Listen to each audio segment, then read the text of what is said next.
Good morning, everybody. Good afternoon or good evening, depending on where you are. This is the ARPA Institute panel discussion series. Before we start, though, I would like to say a few words about the ARPA Institute activities in Armenia. First of all, welcome.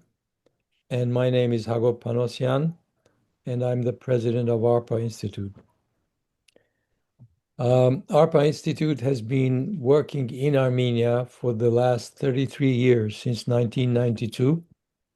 And we have accomplished quite a few projects related to healthcare, education, science, technology, and many other fields. And currently, we have a few projects ongoing. The most recent one is our annual invention competition for young scientists. And this year, we received 11 inventions. They were the first phase of the inventions have already been evaluated, and um, five um, inventions were asked to actually present a full proposal. And after we get the full proposal, we send it out again to experts to evaluate, and then we select the winner, which is only one person, and he or she or the team will get $10,000. The main idea is to have them continue their research work, and we will continue helping them. And the second project is we have established a circuit design, an advanced circuit design um, course, a system, a center in the Polytechnic University. And we already last year had 47 students participating in the course. And this year they're expecting over 100 probably. And we need experts. If there's anyone who is an expert in circuit design using Cadence software, we would like to please ask to let us know, and maybe we can help work together. And also, we have, of course, established the clean room, the first class 1000 clean room in Armenia. And that's in the Ohanyan National Lab. We also have are working with another team on nuclear physics, again in the Ohanyan National Lab. And then the third team on um, radio frequency photomultiplier tube, which is essentially a device that can sense uh, electronic pulses down to a picosecond accuracy, which is better than anything that exists in the world. And now we're having a prototype developed, which means it will advance further in the future, we expect. And also, we, of course, work with the universities and other institutes of the Academy of Sciences, excuse me. And also, we try to work with the government so that we all are on the same page. So the only activity that we have outside Armenia are these kind of panel discussions or presentations related to Armenia or Armenians in general. And if anybody has any expertise in any field and would like to present something, please let us know and we will organize either a presentation or a panel discussion. The next item on the agenda we have next week, actually, I'd like to announce that first so everybody is aware. Tomorrow, we have on Sunday, in other words, tomorrow, September 7th, we have at 11 o'clock a new panel discussion. The title is Renaissance of the Wine Industry in Armenia and Application of New Technologies. This is one of the most advanced and most growing, fastest growing technologies in Armenia. And so we'd like to advertise as much as possible. And the panelists will be Vahe Köshkeryan, who is actually the first person who started the modern technology of winemaking in Armenia. And there's also Voskevaz, representative from the Voskevaz winery. There's Adam Kablanyan, Hovik Sagatelyan, Victoria Aslanyan, and it will be moderated by Vahan Zanoyan, who has actually written a book about the wine industry in Armenia. So I think it will be a very exciting panel. So I'd like to invite you all. Today, we have a very high-level experts on a topic called Armenia Azerbaijan Confrontation, Competition, Cooperation, and Armenian National Security Communications Center. The panelists are Nerses Kopalyan and Anna Ohanyan, David Akopyan, Scott Fisher, and there was going to be also Mike Schweile from Rand Corporation, but he couldn't make it today. And it will be moderated by Hriar Cabayan. Hriar is an expert in with the Pentagon for about 20 years, and he has dealt with many security issues and also political situations. So he's going to lead the panel today. Hriar, the floor is yours. Well, Hagop, thank you very much for the introduction. I want to thank all the attendees. Thank you very much for taking time from your busy schedule. So much appreciated. And of course, I want to thank all the panelists who worked very hard to get this thing to happen. So we have quickly here. I want to make quick introductions because I want to yield the floor to the panelists who have all the great ideas. So panel one, we have three panelists. Each one will speak for about 20 minutes. And then we shift to panel two, 20 minutes. And then we sum up. We have a sum up session or Q&A, 30 minutes. So we start off with panel one. Panel one is more looking at it, three panelists. We're going to start up with Anna, who's going to look at it rather broadly, strategically, in the context of the South Caucasus. And then we move on to Nerses, who will focus on the U.S. Armenia strategic partnership. And then from there, we go into how do these things happen with David Akopyan, who has 20 years of experience on the UNDP.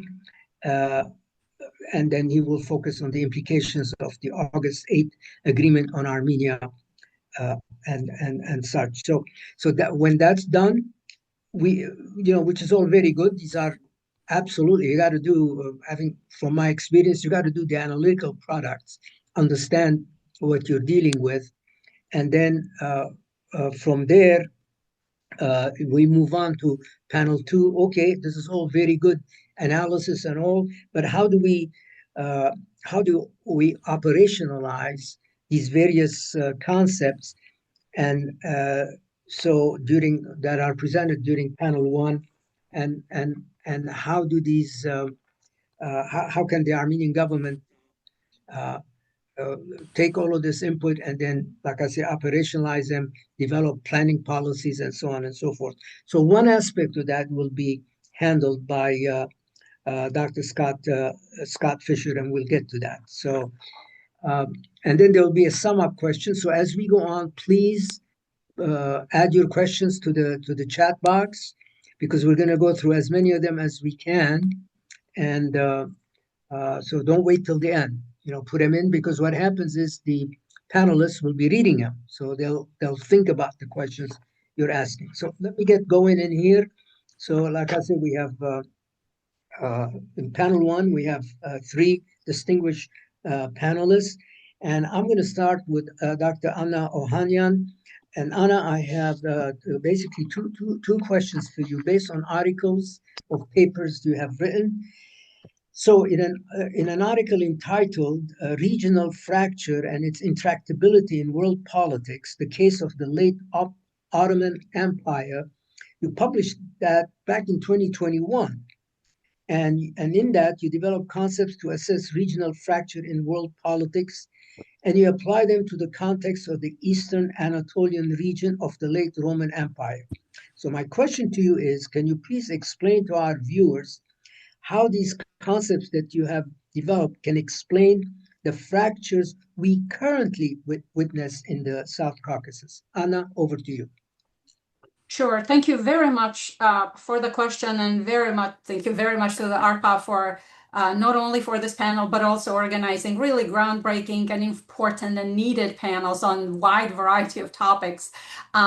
We remain a consumer in our household, so thank you for that. In regards to your specific question, indeed, I've been looking at South Caucasus, Armenia, from the perspective of security studies as well as peace processes, meaning how do you pacify a region?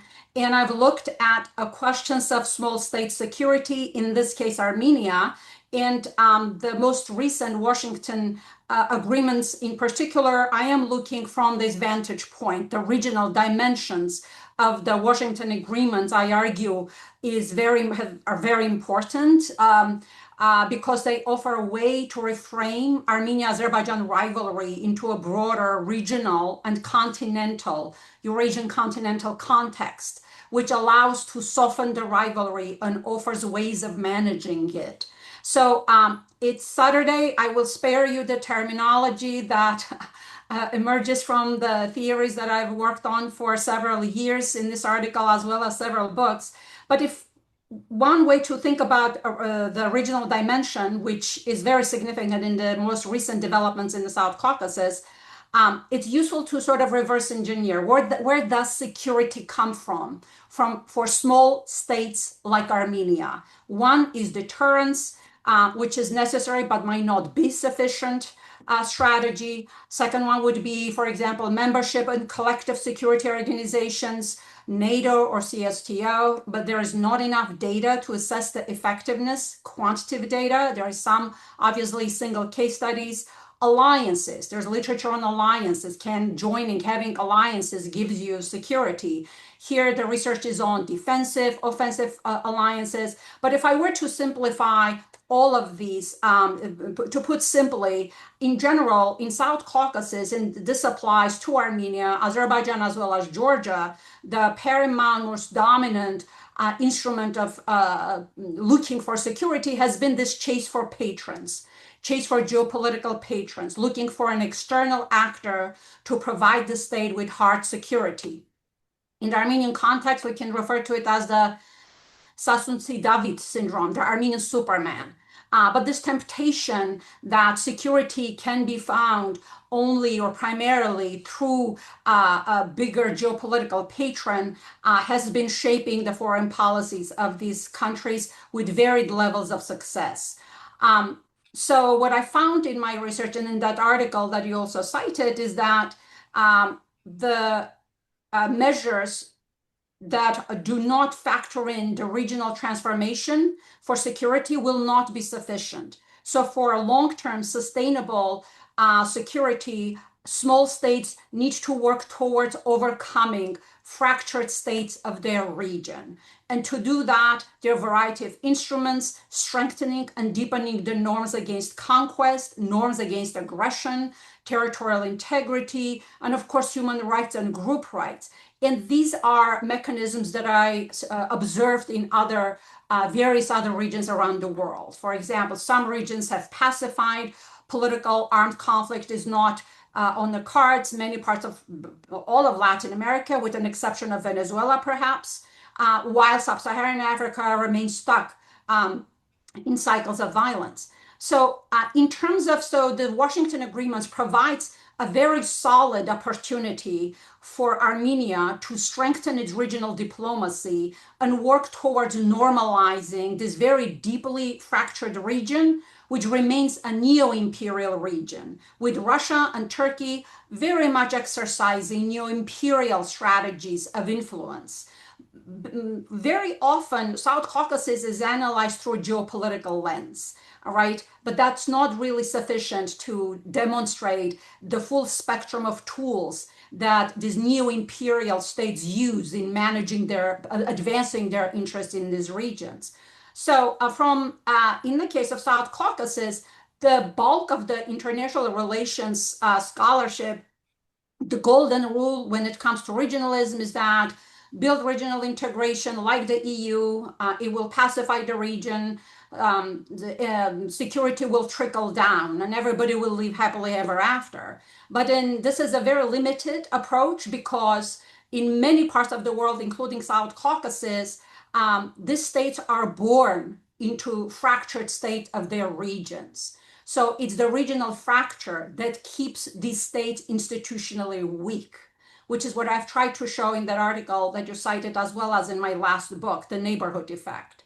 So what I argue in my book, that regions are geographic entities, but they're also politically constructed, meaning that Armenia is not doomed because it is born, its state is born into this particularly fractured region, that it has to work towards addressing the fractures that are present in this region. Fractured regions are those regions which have uneven and shallow organizational connectivity, poor infrastructural power inside main political entities, meaning the states do not have a lot of organizational development. In the case of Azerbaijan, this is pretty vivid.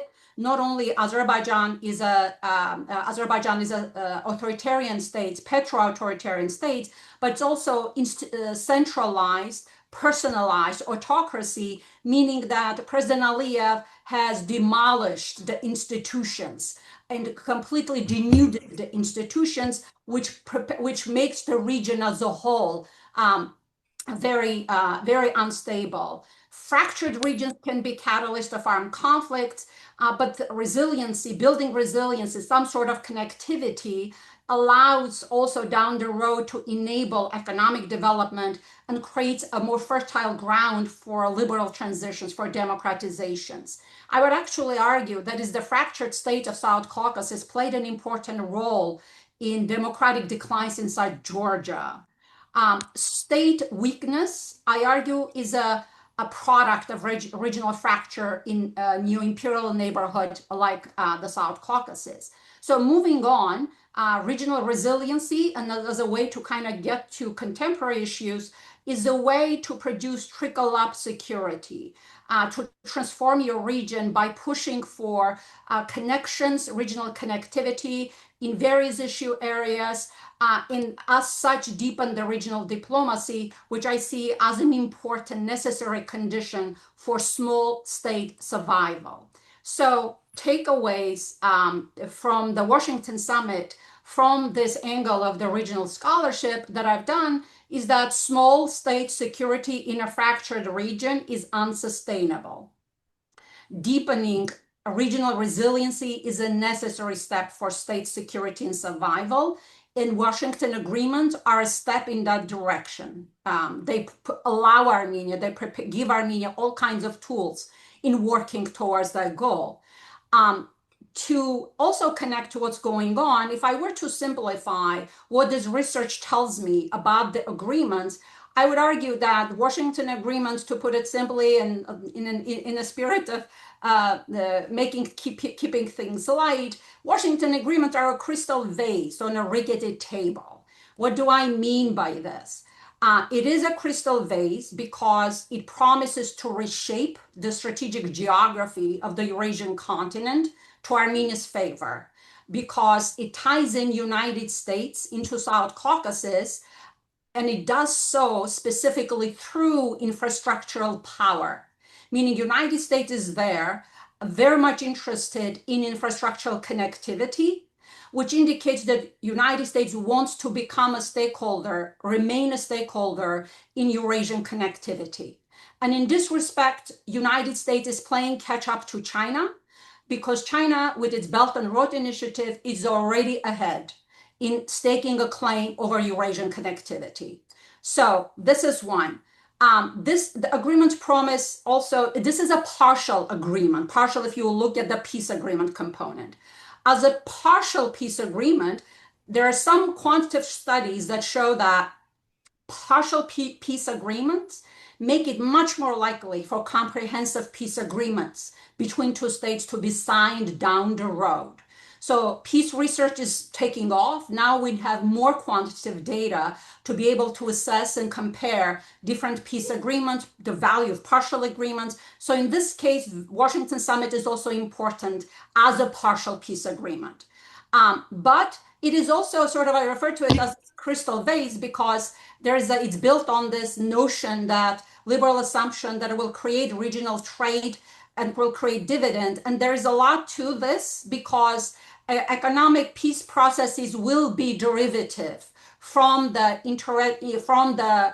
interstate economic trade and transit that will emerge hopefully from this agreement.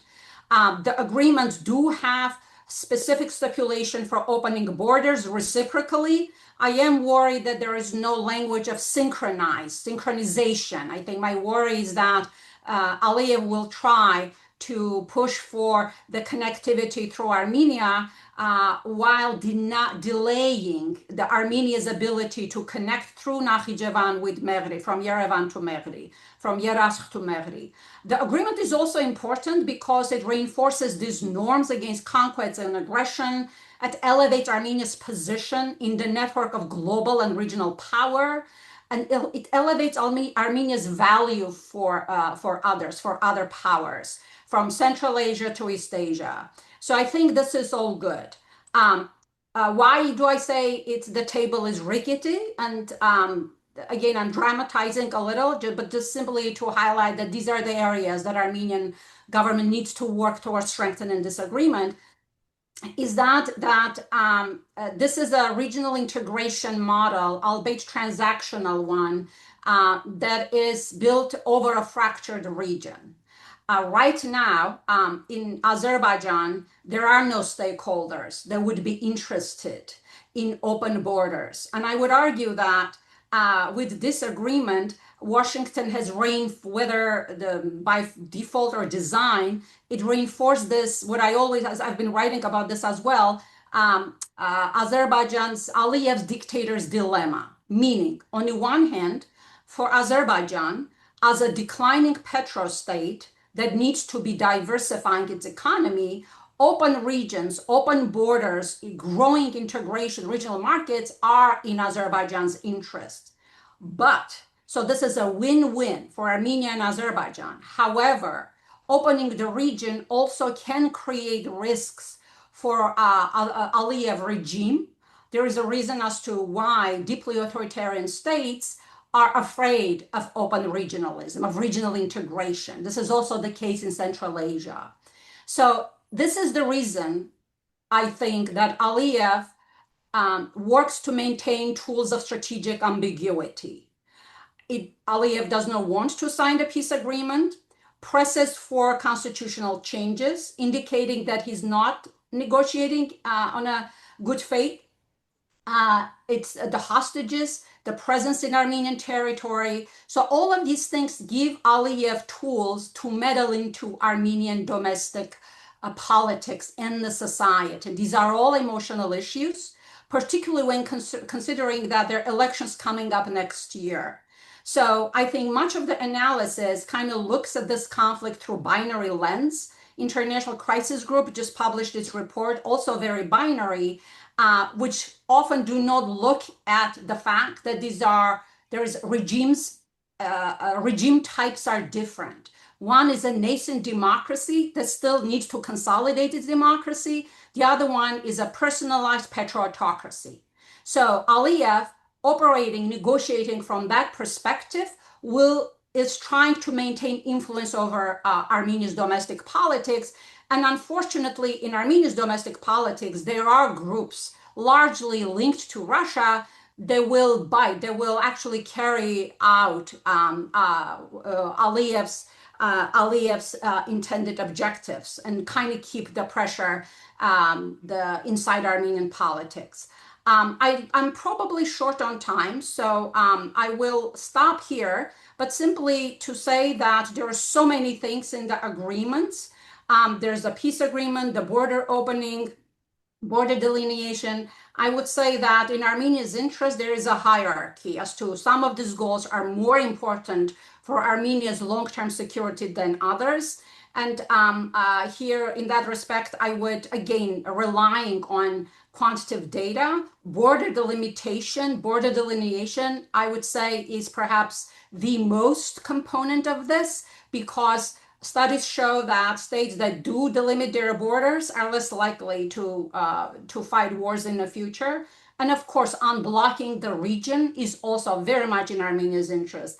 As for the peace agreement, it'd be nice to have, but at the same time, I think the peace dividends will come from open regions, as opposed to expecting that they will trickle down from the peace agreement, which is negotiated between the elites and has very little connection to the respective societies. So I will stop here and hand it back to you, Hriar.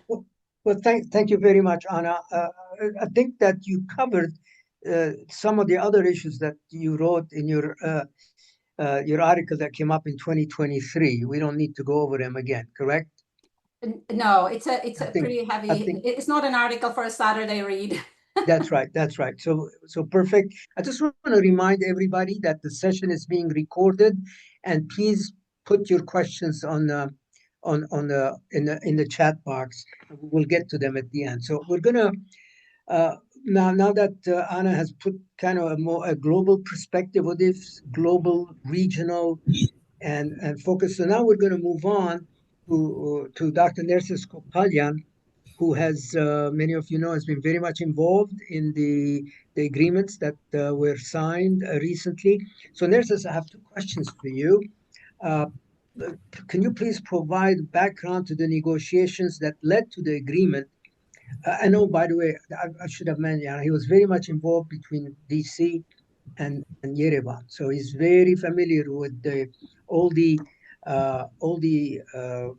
conversations and discussions that took place before that agreement was reached. So Nerses, please provide background to the negotiations that led to agreement that was formalized at the Washington summit and the memorandum of understanding to elevate the U.S. Armenia partnership.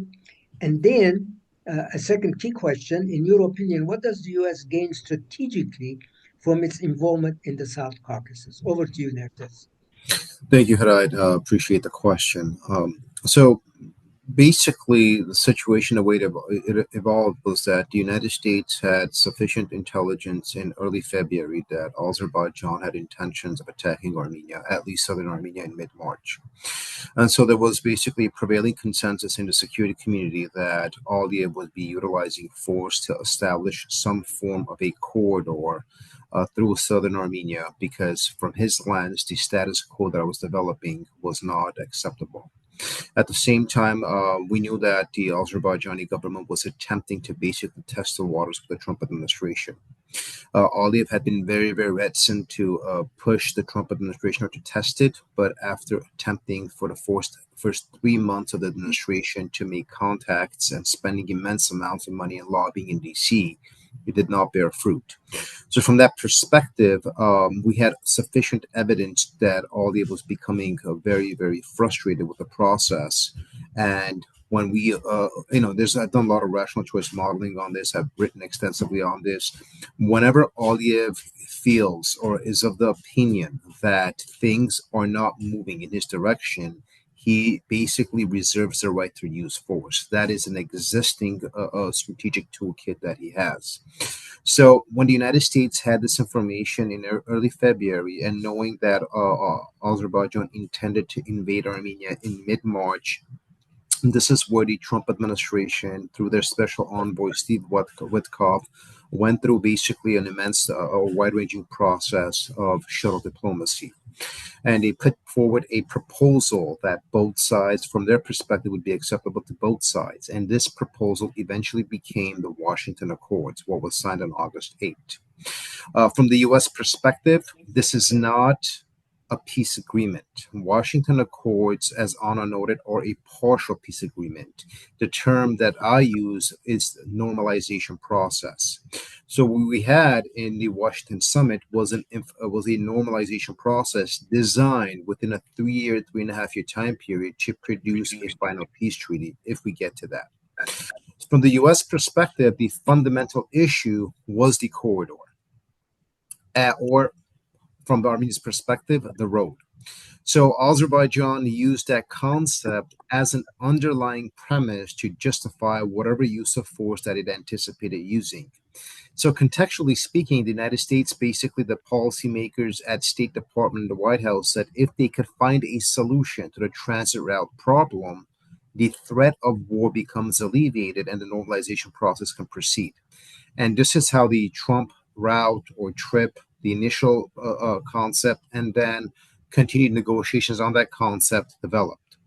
So the U.S. perspective, which became very acceptable to Armenia, but Azerbaijan spent 3 months negotiating, going back and forth, was that the United States with Armenia will develop a commercial transit route through southern Armenia that basically connects Azerbaijan to its exclave of Nakhichevan. All the things that Aliyev wanted, ranging from unimpeded access, meaning he could transport military equipment, he could transport whatever it wants, and Armenia would have no say in it. Those demands were rejected, and Aliyev had to step down from his maximalist posturing. So, from the broader scheme of things, what we had was an agreement reached by three sides with immense U.S. pressure on Aliyev to back off his maximalist positioning to agree to what became TRIP. So the Washington Accord had three main attributes to it. The first one was what I'm discussing, the transit route proposal that was agreed by three sides, which serves as the foundational framework in the normalization process. The second part of the Washington Accords were the initialing of the 17 points of the draft peace agreement, which Anna noted.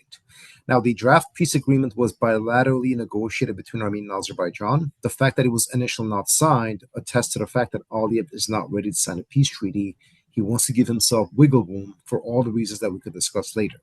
But generally, there's a consensus that in observing the power asymmetry between the two parties and Aliyev understanding the fact that a peace treaty is against his strategic interest, that he does want to give himself wiggle room to utilize his sub-regional hegemonic power status as he deems it, he's not going to commit to peace this early. So this is why the draft agreement was initial, then not signed. That was the second component of the Washington Accords. The third one were a set of bilateral MOUs, memorandums of understanding, signed by both sides, Armenia and United States, and United States and Azerbaijan. So the Washington Accord, when we look at it in its totality, is in essence a broad normalization process. But more so, is also a very, very comprehensive strategic move by the United States to position itself as the dominant actor in the South Caucasus. Because by virtue of building the Trump route or the transit route that we're talking about here, the United States takes over this strategic piece of land that basically is the underlying basis for much of the contention that both Azerbaijan and Russia have been utilizing since the end of the 2020 war. And by basically disarming or negating the arguments that were put forth by both sides and negating the November 9th statement where both sides, Russia and Azerbaijan, demanded a corridor, quote-unquote corridor, that both of them would basically control, and negating the extraterritoriality of this corridor, the United States established itself in the South Caucasus as a dominant actor. And more so, it gave Armenia the agency and the leeway to become a pertinent actor and not simply an appendage to Moscow's and Baku's decision-making process. So in that context, that was the important component of it. The peace treaty, as I noted, from Armenia's perspective, from the government's perspective, the peace treaty is very important. But through the lens of security, which is basically my domain, the peace treaty in of itself at this point can be deemed secondary. Because what matters right now is that Armenia has been offered a robust level of soft deterrence. And what we have is a multi-layered soft deterrence against Azerbaijan by virtue of the Washington Accords. And what this basically entails is that if in February or March, there was a high probability of Azerbaijan utilizing force for interstate violence, if 6 months ago, a year and a half ago, this was a persistent fear that Armenian society had, that fear overwhelmingly has been diminished. It has not been completely alleviated, but it has been substantially diminished. So there's a very important security element, a soft deterrence element to this that basically enhances Armenia's security architecture. So the Washington Accords, overarchingly, were not simply about two sides getting meeting up in Washington, doing some photo ops, and possibly reaping some dividends. This is a much broader structural development that we're talking about. Now, aligned with this, of course, is something that is a very important point that I want to discuss. And, what we had in the diaspora specifically was a very, very expansive misinformation barrage that was unleashed against the Washington Accords. And I recently published an article with EVN Report. I conducted an extensive study on this misinformation campaign because in the domain of security studies, one of the main stuff that I've been working on with the Armenian government is enhancing Armenia's resiliency against hybrid attacks. And what we saw with the Washington Accords was this very wide-ranging, multi-tiered, transnational, from Armenia all the way to the United States, transnationally orchestrated misinformation campaign precisely against the Washington Accords. And interestingly so, all the positive dividends of the Washington Accords were basically ignored or disvalued, and we saw an expansive attempt at speculation, conspiratorial thinking, sort of an intrinsic endeavor to attack what was and is a normalization process that gives Armenia a certain level of self-deterrence. And interestingly, what a lot of my research demonstrated is that we saw, as Anna noted, and I'm going to be more specific about this, the Russia-linked opposition parties, which are basically comprised of three factions in Armenia, they are the ones that initiated this wide-ranging misinformation campaign. And in the diaspora, it was operationalized by basically one of the larger traditional diasporan political parties.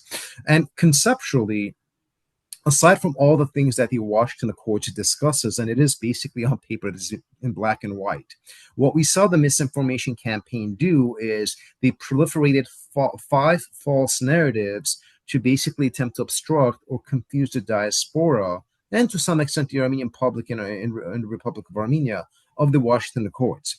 And so what we saw were basically five arguments that they presented. The main one was that Armenia will be losing its sovereignty because of the Washington Accords, and that the transit route is actually an extraterritorial route. Vartan Oskania, for example, led this false narrative. He was one of the spearheads of this misinformation campaign.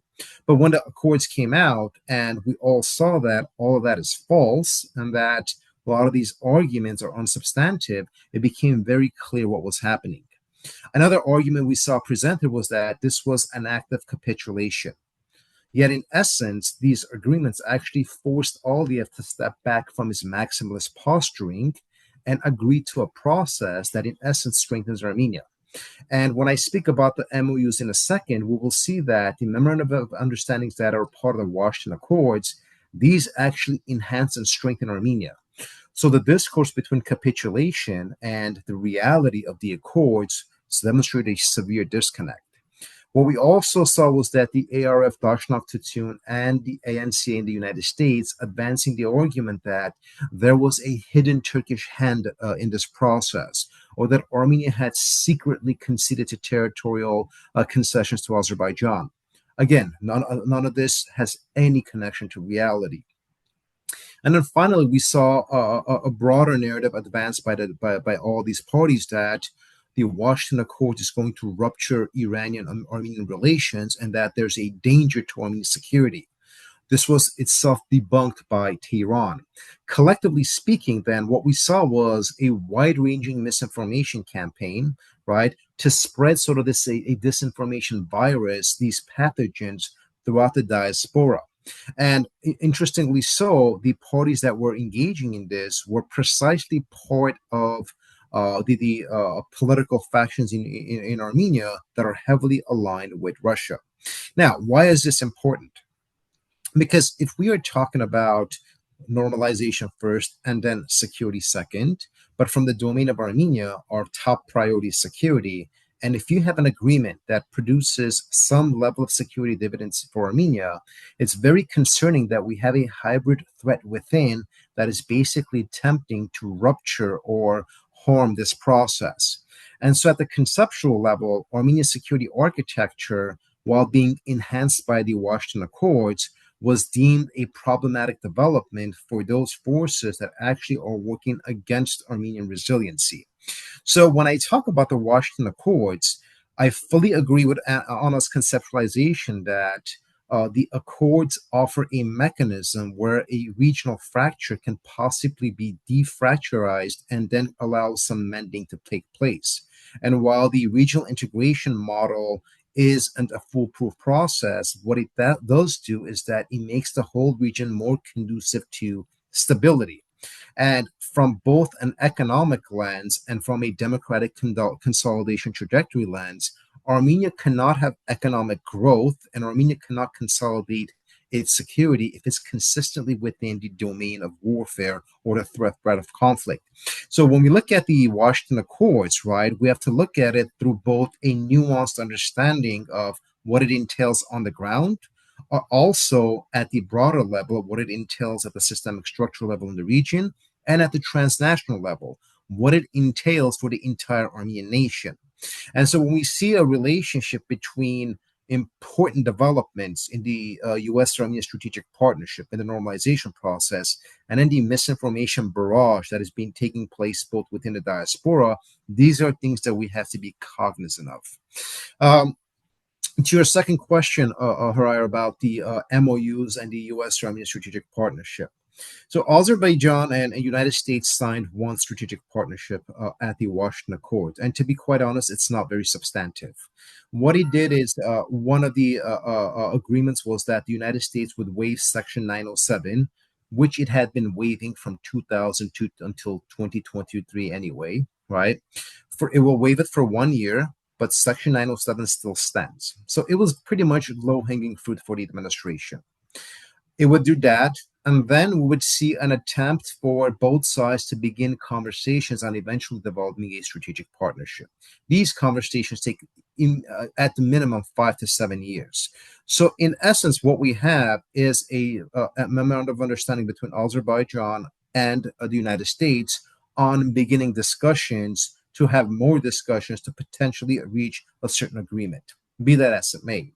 With Armenia, 3 memorandums of understanding were signed. The first one was specific to the Crossroads of Peace initiative that Armenia has proposed, which revolves around regional interconnectivity. And if you look at the specifics that are noted in the memorandum of understanding, and those of us who are engaged in this process and talk with the State Department and liaise on this process, we understand that this memorandum is precisely designed to enhance Armenia's infrastructural and logistical capabilities. Most of us who have been in Armenia know that Armenia has terrible roads because of 30 years of underdevelopment. You can't be a center of interconnectivity. You cannot be a developed country with the types of roads and infrastructure that you have. So what this MOU does is that it gives Armenia the toolkit in partnering up with the United States to basically enhance it and improve the entire infrastructure, roads, and logistical capacities of the country. So this isn't simply an issue of commercial interest. It's also a national security and a strategic important matter for the country. The third MOU is specific to technologies, specifically high-tech, artificial intelligence, and semiconductors. Everyone who has been involved in this process knows that integrating Armenia into America's technology supply chain is of fundamental importance. This MOU establishes that. This MOU offers Armenia a waiver process where Armenia could have access to advanced American technology that we otherwise would not have access to. So not only does this enhance Armenia's economic capabilities, this also allows us access to technology that could support Armenia developing its own military industrial complex and thus eventually develop a certain level of security independence. And then the third MOU is specific to energy. We have been having this conversation for quite some time. It's been an open secret, but now we are getting substantive results. Okay, the United States will be partnering up with Armenia to not only basically enhance Armenia's civilian nuclear energy capabilities, But fairly soon, the United States will start building modular reactors where Armenia, in a 10-year time span, until the Metsamor nuclear plant is no longer operational, by 2036, Armenia would have as a substantive level of energy independence. So when we look at the broad contours of what we're talking about here, this is not simply an agreement that was put together at the last minute with a bunch of photo ops and nothing comes out of it. It's actually the reverse. This is a long-term, an expansive model that the United States put together, which is going to enhance Armenia's capabilities, while at the same time, to answer your specific question, Hriar, makes the United States the dominant actor in the South Caucasus. And what's interesting is that this is the first time that we have seen any developments, any peace negotiations, any agreements to a peace or normalization process take place in the South Caucasus, where Russia has been completely left out of the process. This in of itself is groundbreaking.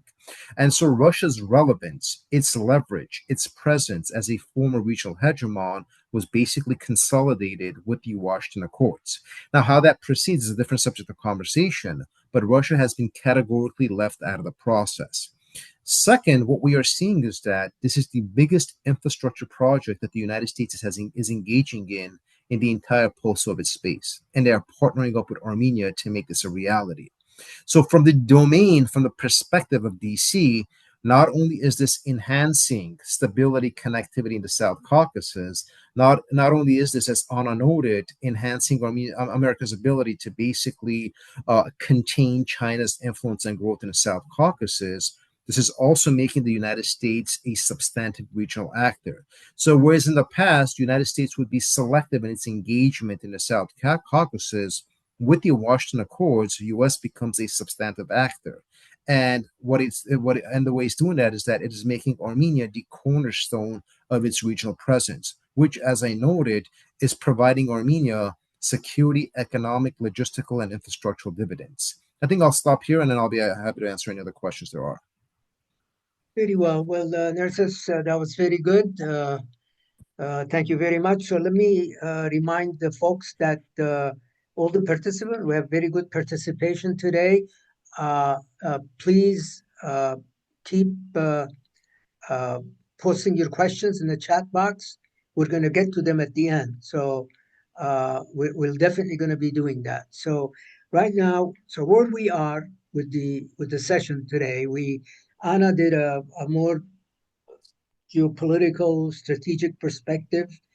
And then from there, we moved on to Nerses, and Nerses kind of looked at the implications of the U.S. Armenia relationships and the ramifications.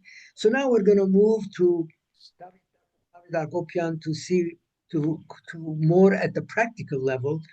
Well, practical is, I don't really mean it, but what the implications for Armenia are. So, David, my question for you is the following. Based on your long years of experience as a United Nations Development Program Manager, if I'm not mistaken, that's 20 years you did that. Can you please comment on the implications of the August 8 agreement from three perspectives? So diplomacy, number one, geopolitics, number two, transit economy, specifically for Armenia. So David, over to you. You have 20 minutes. Okay. Thank you, Hriar, and thank you, Akop. Thank you, ARPA, also for this opportunity. And good morning, mostly people like in California, those in Armenia here. Good evening. So basically, and we'll try to be as brief as possible. As you said, I'm not an academic scholar. I've been a development practitioner, UN, UNDP, 25 years in 15 countries. And probably one important thing to me, I have never seen the relations between two neighboring countries as bad as the relations between Armenia and Azerbaijan. I've been working Pakistan, Afghanistan, Afghanistan, I don't know, Uzbekistan, maybe Syria and Israel could come close. But again, this is where starting from the very, very difficult and bad relations and then trying to improve it. In addition to this, I worked for a few years in Central Asia as the director of trade development program with all the stunts.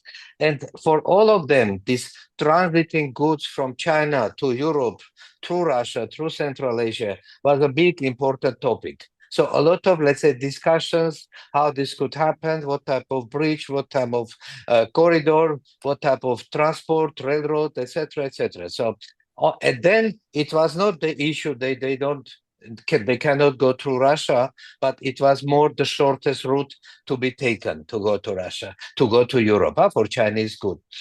I totally agree with Nerses, what he said, and I mean, he probably has a more precise sources of information. But I also wrote in February an article in Modern Diplomacy where I was arguing that it is highly probable that Aliyev going to hit, and most probably the hit come to Mehdi. So he will try to get the corridor.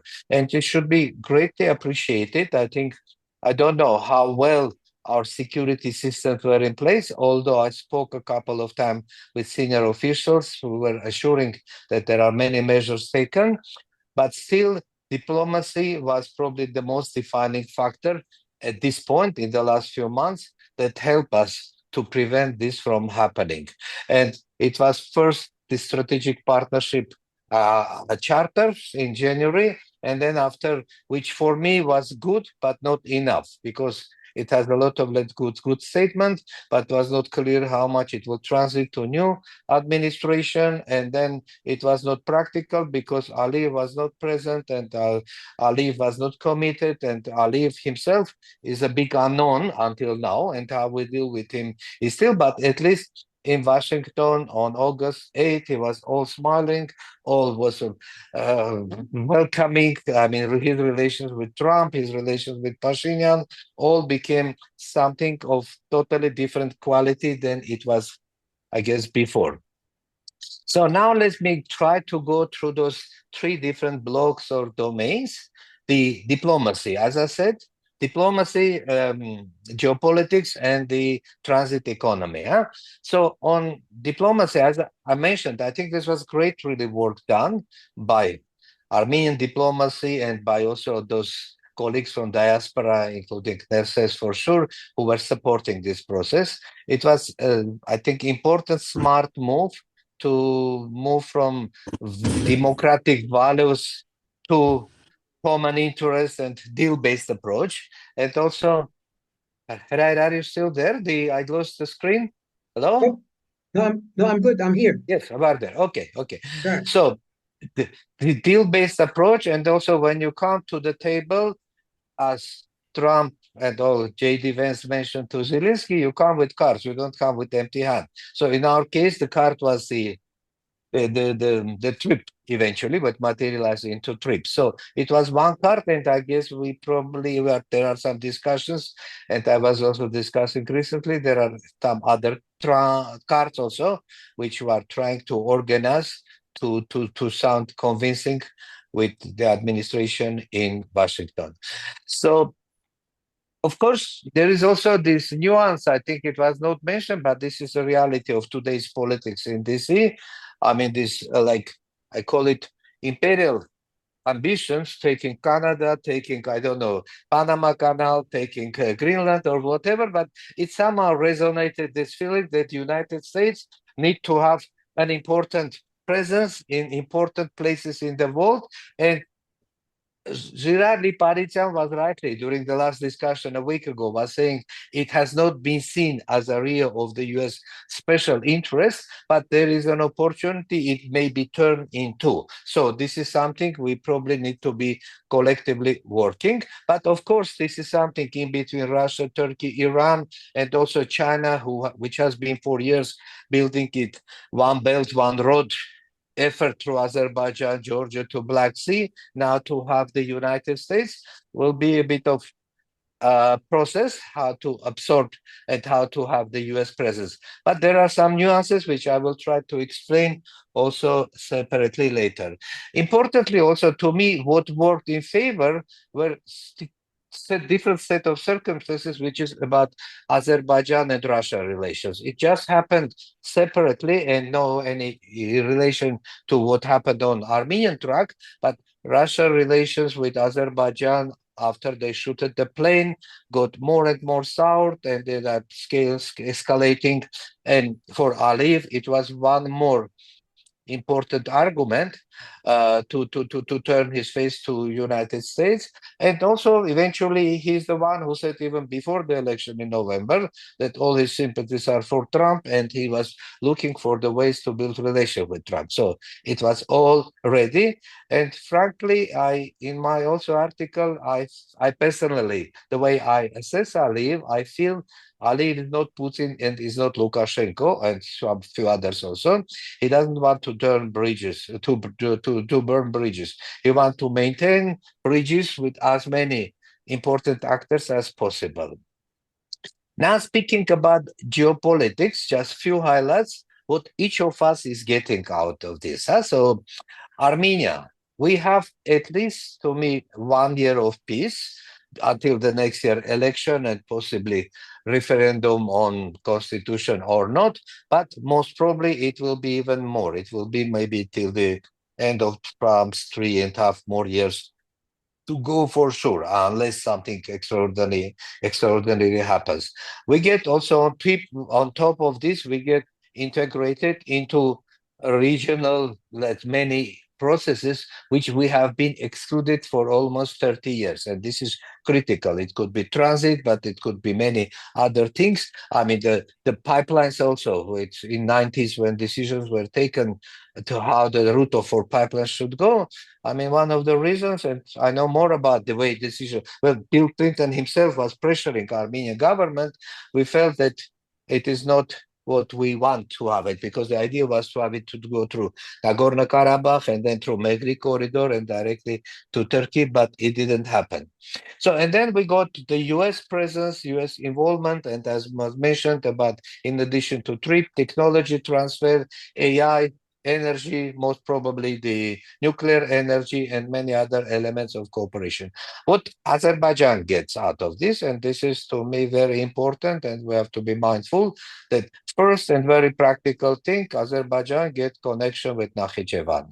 And Nakhichevan connection is utmost important because it is critical for them, two parts of Azerbaijan. For now, they have to go through Iran, and this is very complicated. Even there was an Azerbaijani political analyst a few weeks ago. He said, what if Ramil Safarov, the guy who murdered Armenian officer in Hungary, he wants to drive on his own car? He said he should be allowed to do this. And I think it was good thing that Armenians, our authorities had some stamina and they said that this is allowed, this is not. Whatever happens, but we still are going to check things. It is still to be seen the way it's all going to evolve. But also separate is about the Azerbaijan, Nakhichevan connection with Turkey and Turkey connection to Central Asia. This Great Turan idea getting materialized through this corridor or land bridge becoming functional. So this is, we both Armenia and Azerbaijan, we both with US presence, we get a chance to balance Russia, because Russia, yes, it's extremely busy in Ukraine, but sooner or later when it gets more resources, they are going to turn to our side, and more we have strong presence here, it will be very important for them to understand that now US is here on the ground, not necessarily as a security guarantor, but active player in trade and many other things. For Turkey, I think there is the nuance reaction. From one side, they are extremely happy that they get this connection, but from the other side, the fact that this is America, United States, although ally, but still it is in their backyard, which they were expecting to run the way they want it to be controlled. So they feel, I think sometimes Erdogan feels at more ease with Putin than with the Western power. So that's why I think for Turkey, I feel that there is a mixed feeling, but more it is also positive, and hopefully there will be sort of more support to the process in the immediate future. European Union had the monitoring mission. European Union has this huge resilience program for Sunik. European Union has overall this $2.5 billion package for Armenia, and whether European Union will be one of the sources, or not necessarily European Union itself, but European Investment Bank or EBRD or whatever of the actually railroad, this is something to be seen, because so far the question where the money is going to come is not yet clear. Now let's go to the third element, which is this transit economy. And I want to give just a bit of broader perspective on this transit economy, because I will focus on the railroads, but naturally railroads, so also the roads, the pipelines, the fiber optics connection, all may be using this new direction also, this trip connection. Overall, just to give the mega picture, the transit from Southeast Asia to Europe, it is about 1 billion tons yearly. And mostly it goes through Suez Canal, and a smaller portion goes to the Cape Good Hope in case Suez is not fully functional. But a small percentage, about 20 million, still goes through the North Corridor, and another last year figure was only 5 million tons came through the Middle Corridor, which in the corridor is for now, it is the Baku-Tbilisi, and from Tbilisi it goes two-way. It goes through Kars and it goes to Pozi, or they are in Georgia, they are building a bigger port in Anaklia, and there's a major Chinese investment to make this port in the next few years. So the major bottleneck for this trade, which is mostly using the ferries through the Caspian Sea, is the actual ability of Caspian, the ferry system, which as of now, it can only afford about 15 million tons, and the works are going to increase to double the capacity. But one big problem the Caspian Sea has, the sea level is going down. It went already 2 meters down. The projections are for the next 20, 30 years, it may go by 3-4 meters. It means the water is receding. Then this infrastructure for the ferries and for the ports will have major challenges. Now let's come to the other link of the Middle Corridor, which is going to be trip and through Megri. I have personally traveled both during the late Soviet years by railroad to Kapan and Baku also, and I've driven also Yerevan-Megri, which is less than 3 hours in case you have straight road. And Megri also this corridor part. The railroad is passing through very narrow gorge, and then it turned to Baku and it turned to Armenian city Kapan also. So the option is that molybdenum, for example, from Kajaran could be taken by the railroad and directly through Iran, go to Bandar Abbas, etc. So there are many indirect benefits for Armenian economy also. But let's try to say about the couple of challenges also here, because just a week after August 8th meeting, Turkey announced that they have started the railroad, which is from Kars to Nakhichevan, and which is bypassing Armenia. They are planning to invest $2.8 billion, and the money is more or less committed. But it means for Armenia, it will be only 43 kilometers of transit through Megri. It will not be, because one of the ideas was that when it comes through Megri to Nakhichevan, and then from Nakhichevan, it may continue through Yerevan, Gyumri, and Kars. So, and according to what experts have estimated, this rehabilitation of Yerevan, Gyumri, Kars railroad will cost only $50 million. And Turkey is planning to invest $2.8 billion for 220 kilometers new railroad to be constructed. So this means Turkey has its own game, its own plan, which we need to understand. There is other also very interesting nuance. When you go through Megri and you get to Nakhichevan Autonomous Republic. About 70 kilometers after, there is a Julfa bridge, and there is a Julfa railroad, which can go to Iran. And this is, in fact, the railroad which Stalin used to go to Tehran in 1943 for the conference. But it was one of the main railroad arteries connecting Soviet Union and Iran. And now it could be the one connecting Russia and Iran. And this is going to be the only uninterrupted railroad between Russia and Iran. It will be a bit of interesting situation when Americans are in control and the trade between Iran and Russia starts happening. So that's why, for me, not all was negative in Russia and Iran reaction because of factoring this opportunity also. So, but the major infrastructure is there, and this is also about how the politics is going to evolve around this. Let's come to some estimates and figures. I mentioned about the Turkey Railroad, the Baku-Tbilisi-Kars. It costed about $1 billion, and it is mostly Azerbaijani loan to Georgia government.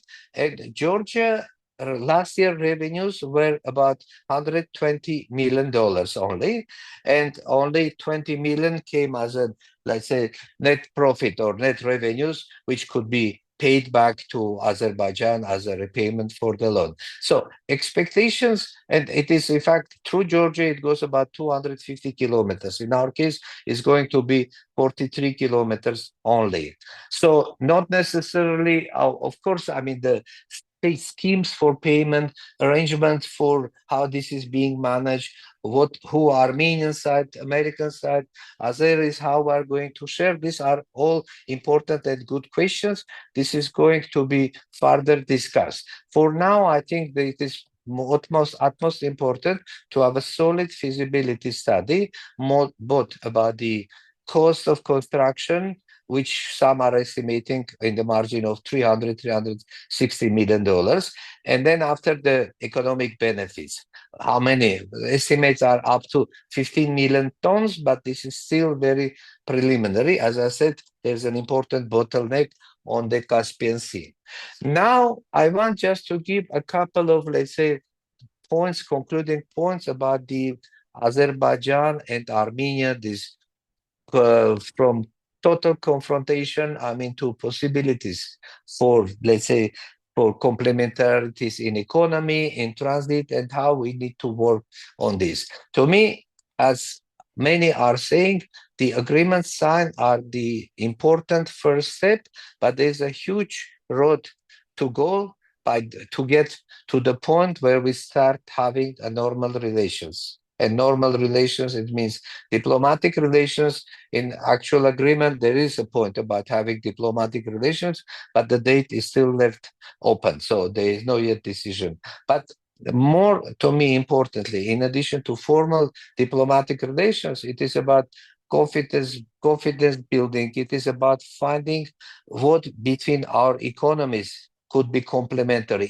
Because transit, yes, we both are going to benefit. And but in addition to transit, what else Armenia and Azerbaijan? Can we discuss jointly? Armenia is more advanced, I mean, with technology and many other things related to high-tech AI, etc. Azerbaijan has oil and gas, so there should be some natural complementarities there. And I feel that one of the elements of our big effort is about to show Aliyev that by working with us together, there is much more economically he can win than by constantly pressuring and threatening that if you don't do this, we are going to hit you this way or the other way. So this is again, I'm reverting back to Hriar's point about whether South Caucasus could become a political entity where three economies coming together, Georgia also separately, and we together create like higher weight, more complementarity, because each of us brings its own strengths, and eventually managing transit, managing trade, but also in many other things, we can manage things very differently. So I think I will stop here, and later we'll be happy to answer the questions. Thank you. Well, Tavi, thank you very much. Folks, just remind you that session is being recorded. And I see that a lot of very good questions are coming in. We're going to get to them all at the end. Please keep inserting your questions in the chat box. And now we're going to change gears, all right? So a lot of strategic and analytical assessments you've heard so far, but the question at the end for people in the government and all is, how do I operationalize all of this and develop plans and such? And we have Dr. Scott Fisher, who's got a lot of experience in this. He's going to address some aspects of it, and his panel theme is a concept for an Armenian National Security Communication Center that will help Armenia shape its own narrative, project resilience, and defend its democracy. So Scott, I have the following questions for you, and please address them in the order you prefer. So my first question to you is, and I'm going to read them. I have 4 quickly here.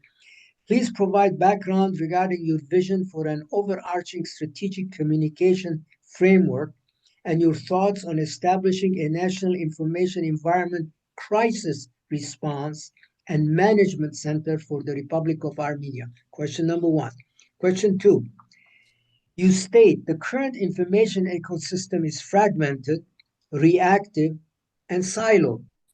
And personally, that's all very true, leaving Armenia at a strategic disadvantage in the information domain. Please explain. Then I have 3 more quickly. Are there countries or international organizations like NATO that can offer examples or resources that Armenia could benefit from? All right. Next one. For the benefit of our viewers, can you expand on the list of requirements and recommendations for such a center?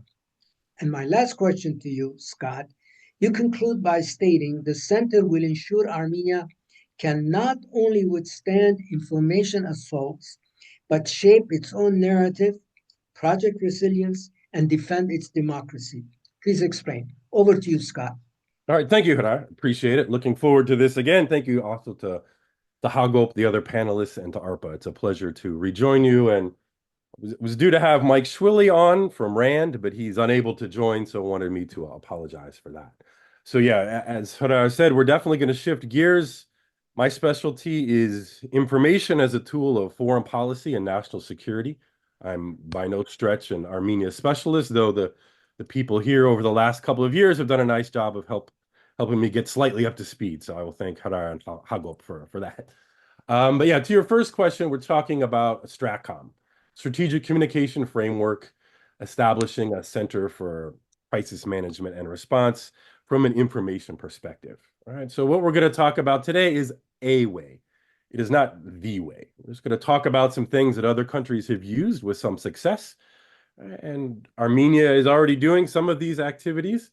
But if you take it in a more holistic, broader approach, pick and choose some of the best practices that others are doing, this may offer a way to improve it. And some of the activities that Armenia is doing, actually, I'll defer to Nerses. He's got more timely and more up-to-date information on what the Armenian government is actually doing. But this is a way of improving that and bringing it under kind of one house, one roof, so to speak, so it can be done more effectively. But the key is it can't be something bolted on from the outside. Right? This has to be something that grows organically from within Armenia, right? As people in the government pick and choose what will make best sense for them in their atmosphere and their various crises with Azerbaijan and elsewhere. And so again, these are just examples of ways that have worked elsewhere. But for this to work most effectively, it has to be organically grown within Armenia. Real quick, just a definitional construct. STRATCOM, what the heck is a STRATCOM? It's strategic communications. So what you often have, especially in democracies, is you have diverse points of views and diverse speakers. You have a president or a prime minister speaking. You have maybe some business leaders speaking. You have maybe some people in parliament who are speaking, and you have these different viewpoints that get expressed. Maybe you have a Ministry of Foreign Affairs with one view, a Ministry of Trade with another view, maybe a Ministry of Defense with a third view. And all of these different views become very scattered and very confusing. And so who is speaking for the government? What is the government trying to say? That is in some ways an advantage for democracies and a disadvantage. Disadvantage is because authoritarians often are more comfortable on this. Authoritarian information spaces, authoritarian regimes are often built on information control. That information control is two facets. One of it is defensive. There's censorship and control of their domestic information environment. What the people in that information environment hear is what the government allows them to hear. There's much heavier censorship.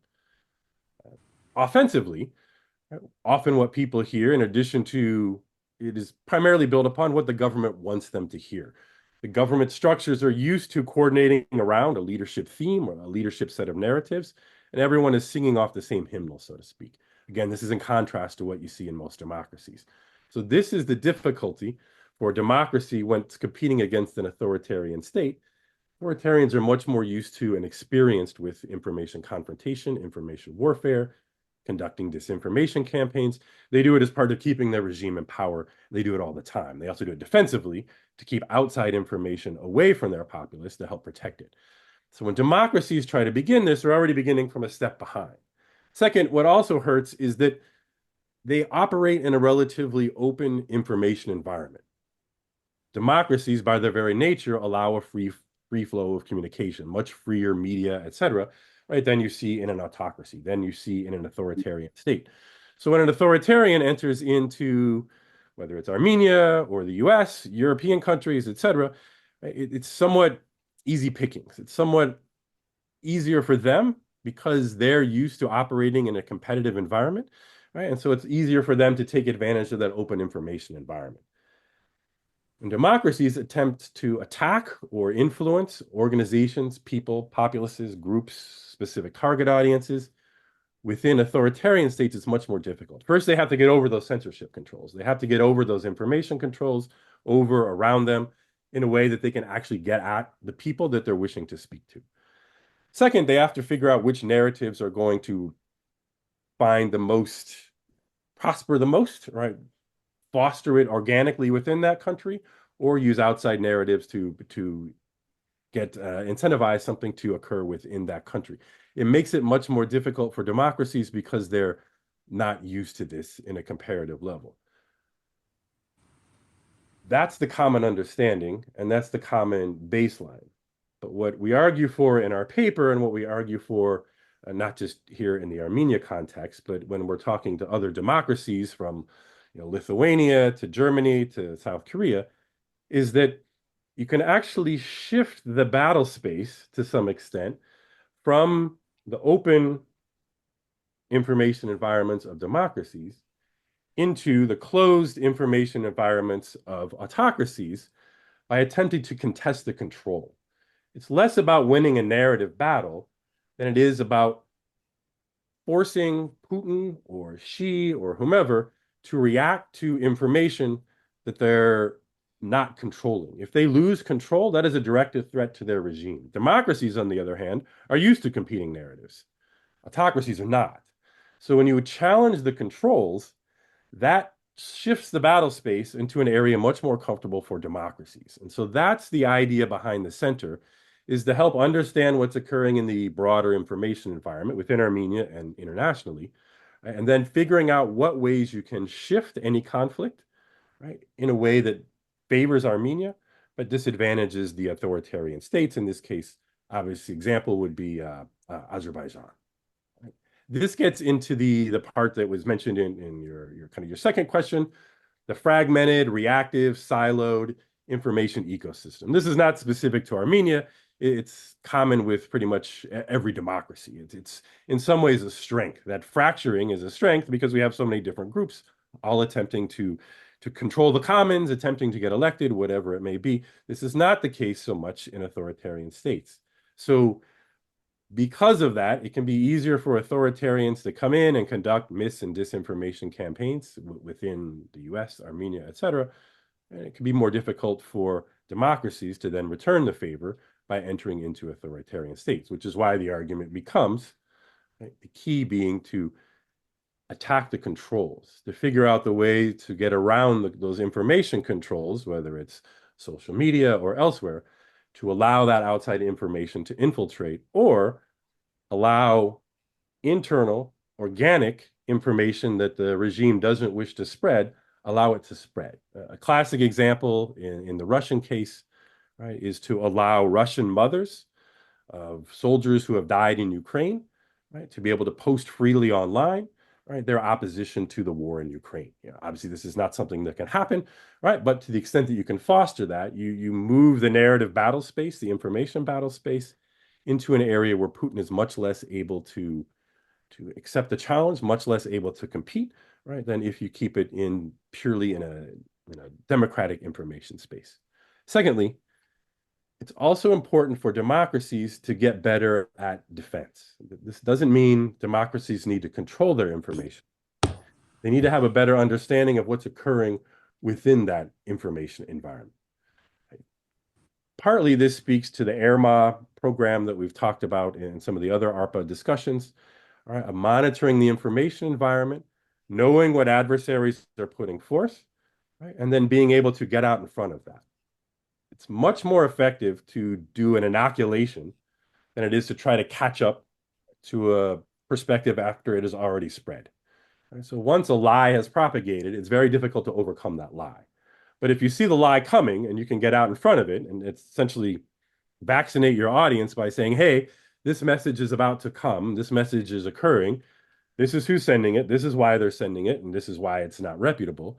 Right? If people hear that message first, it greatly reduces the effectiveness of the actual incoming disinformation campaign. And so that's the defensive approach that Armenia can take, and that gets back to the ARMA AI capability and some of the other things that we've discussed previously. And that's what would help Armenia on the defensive side to be able to know what's occurring. And then on the offensive side, what I was talking about earlier, being able to attack some of the information controls that Azerbaijan relies on to keep the regime in power. Next, you had the question about countries or international organizations that might offer resources for Armenia. And yeah, NATO would be the best example here. The NATO Stratcom Center of Excellence, for example, in Riga, Latvia. They work with not just NATO organizations and NATO countries, they work with countries around the world all the time. The last time I was there, I was working with people from Ukraine and Singapore, Australia, there was a South Korean there. Right? So it's a very diverse group of people that go there. Often they can be sponsored, right? So Armenia wouldn't even have to pay, or if they had to pay, right, it's very effective what you can learn from these best-in-class practitioners, right, of information warfare, of strategic communications, right? And so that would be a useful, helpful thing at a very low cost that the Armenian government. Separately, there's the U.S. government. Unfortunately, the U.S. government just kind of unilaterally surrendered all of its information capabilities a few months ago. Voice of America, Radio Free Asia, Radio Free Europe. A lot of these things were disbanded. USAID, the massive cut there, have greatly affected the U.S. ability, U.S. government's ability, right, to conduct information warfare. Flip side of that, U.S. companies, whether it's Facebook or X or whatever, are world leaders when it comes to online messaging, online narratives, online capabilities. So working with U.S. companies, right, can also be a great way of advancing the capabilities that you would need to conduct information warfare. And a center like the one we propose would be very helpful in doing that.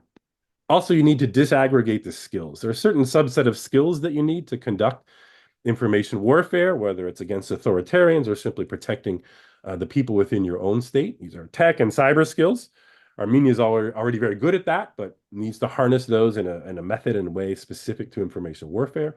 Data analysis skills, it's not about reading all of social media. It's a data game, right? It's being able to understand the massive amounts of data that are involved in a disinformation campaign to figure out what is occurring, right? And then counter program against that. Linguistic and cultural knowledge, if you're going to attempt to message Azeris, for example, you need to have the linguistic and cultural knowledge to be able to message them effectively. Marketing and advertising, just like anything else, you need those skill sets to be able to make sure that the message that you're sending is appealing to the people that you're attempting to send it to. And then finally, design and writing skills. You need to be good at making memes, etc., that are going to be appealing to your target audience. Then you ask some very specific questions, and I'd like to share a couple of slides regarding that. what are the requirements for this center and our recommendations? So here are, again, this is what we've seen in other countries around the world, some different items that you would need to have as part of this center. And I realize there's a lot on this slide, so I'll kind of go slowly. First, obviously, you need real-time monitoring, 24/7, a watch floor, the kind of operations center that you see in the movies or whatever, where people are monitoring these things all the time. Again, this is an AI and data-driven game. You have tools that are monitoring it, but they're surfacing certain items of interest to the analysts, who then have the ability to pick up the phone and make a phone call. Hey, there's an emergency going on. We need to do X, Y, or Z. Narrative threats. How big of a threat is this, right? Not everything is the most important thing. You need to figure out what is high level, mid-level, low level, and treat it accordingly. So you need people who can do that, or systems that can do that effectively, so you respond in a way that doesn't give oxygen to something that was going to die anyway. Crisis Communications Hub. If the Ministry of Foreign Affairs, the Ministry of Defense, and whatever, the Ministry of Trade or the Prime Minister are all putting out slightly different messaging, it's not as effective as if everyone is again, singing from the same hymnal, if everyone's saying the same thing or speaking to the same basic narratives, right? So that's that crisis communications hub that can come into play during these information activities, information crises. The counter disinformation responses, right? This is the idea is that you know what's going to happen. You know what's most likely some of the narratives are going to be. So you have your counter narratives ready to go. So as soon as you see something trending, right, you have the counter narrative ready to go. You launch the counter narrative both offensively at your adversary, but then also defensively against your civilian populace. So you can protect on your end and then attack on the other end. Strategic engagements and partnerships. This is NATO, other NGOs, U.S. companies, other companies around the world that are good at data, marketing, cyber, tech, etc. And then finally, training and exercise. You have to continually practice this. And again, Armenia is doing many of these things separately, but by bringing them all under one center, it allows them to be done more effectively, more efficiently, right? And hopefully in a way that can better balance both the offense and the defense that is required for these. And then some of the details, the more explicit items that are necessary, the personnel and expertise. You need someone with senior level authority. You need someone in the room who can pick up a phone and get through to the Prime Minister's office, a National Security Council. It's a very, very high level person to say, yes, do this, or hey, this is happening. We need to mobilize more than just the information capabilities of the government. We need to mobilize the military, the diaspora, et cetera, et cetera. Physical infrastructure, this all has to be built and it has to be protected. It has to be protected, not just from a physical attack, but obviously from cyber attack. So these are the things that you have to invest in. The technical requirements, right? Armenia has very powerful technical capabilities already. It's just orienting them in a way that would be most effective in this type of situation. And the AirMOS system that we've talked about before would be an excellent way of doing that. And then finally, there's a legal and policy framework. Anytime you're doing information or the government is conducting information activities in a democracy, in a healthy democracy, that should raise people's concerns, right? And so you have to make sure it is constructed in a legal way, right, that is not going to risk an authoritarian response or authoritarian activities within Armenia. This is definitely going to be a defensive first approach, an inoculation approach within Armenia. And then the offensive approaches will be occurring in other countries, not within Armenia. But you have to build the legal framework to show that and then to withstand any attacks that you may get from people who do not want to see such a center. And then finally, the international support that we've talked about before. This is where, again, Stratcom in Riga, Latvia would be useful. But there are plenty of information resilience programs, right? Foundations for democracy, et cetera, that are happy to support, that have grants specifically reserved for these types of items, that they would help advance this type of stuff, help with some of the investment, help coordinate some of the areas of expertise that you would need to do something like this. All right, and then your final question, and I'll wrap up here, right, was talking about helping Armenia withstand information assaults, but it also helps it shape its own narrative, project resilience, and defend its democracy. Hybrid warfare isn't going away. This agreement, the recent agreement, may have reduced the likelihood of military attack, but it may not have. and it probably did not reduce the likelihood of hybrid warfare occurring. And so Armenia needs to be ready for that.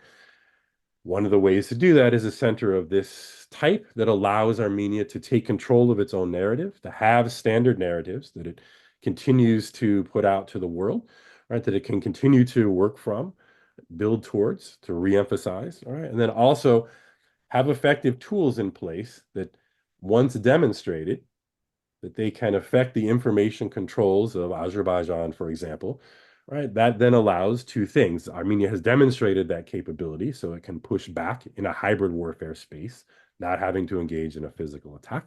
But once you've demonstrated that efficacy, then you've established deterrence.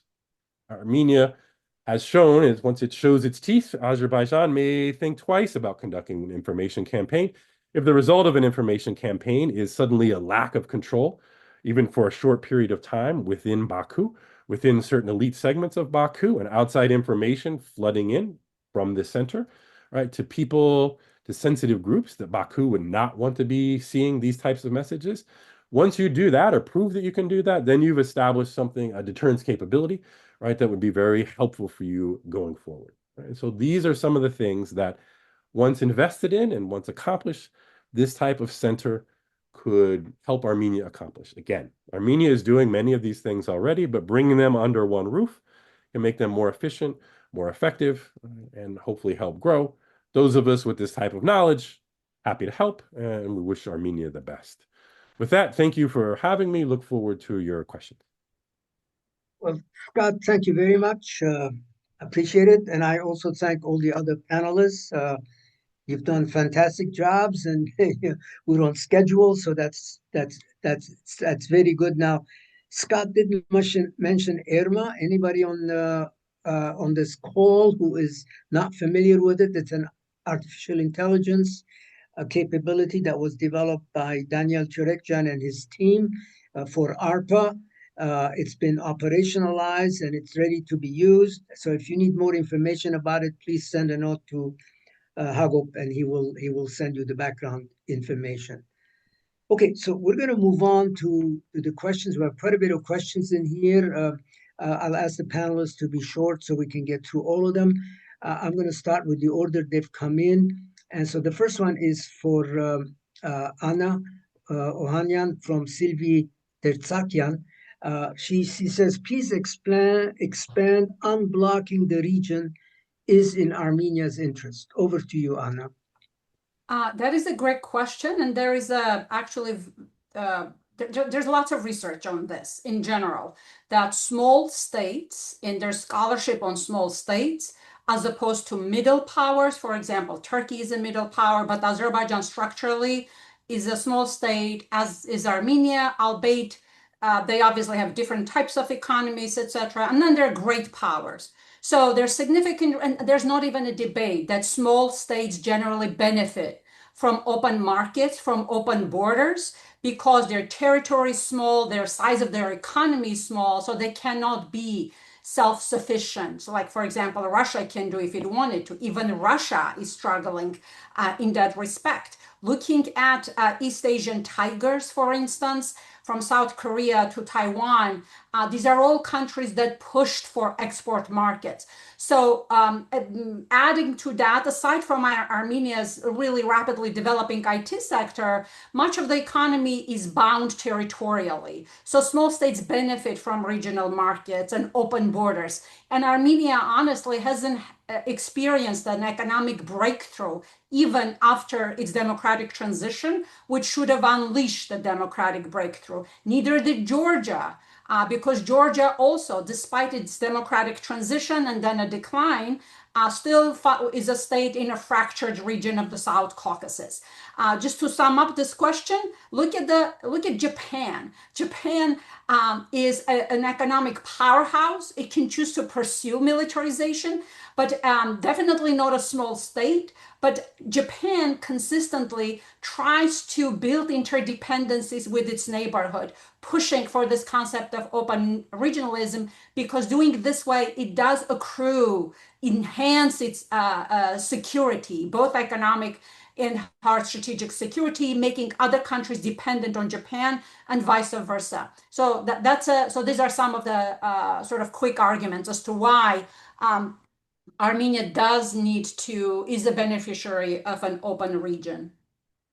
Thank you very much, Anna. All right, next question is from Gary Artinian, and it's for Anna. Dr. Ohanyan, can a democratic state that is surrounded with autocratic states be able to have regional resiliency and rely on external verbal assurances for national security guarantees? Big question. Over to you, Anna. Very, very good question. Very big question, very good question. And I think there are two components, at least in that question. Let me take the second one. Can you rely on assurances of national security guarantees? How much can you rely on papers that are signed? This is one of the most fascinating aspects of studying international system, continuity and change over time. If you take, so all those signatures on a paper, when there are international documents, particularly when they're ratified, they are important in deepening norms. So the Washington summit, and I realize this might sound, why should we care about norms? Are they important? Isn't it better if we have a big army? You do need an army, you do need deterrence, but what you cannot, as a small state, you cannot dismiss the importance of norms. So then if you, just to show you as to why norms are important, this norm against conquest, right? This is one of the most fundamental, probably the strongest norm, which it might not seem that way. Russia is waging a war of conquest in Ukraine, but overall, it's this norm that developed and pushed and was pioneered by Latin American countries at the end of the 20th century, largely to protect them from potential US attacks.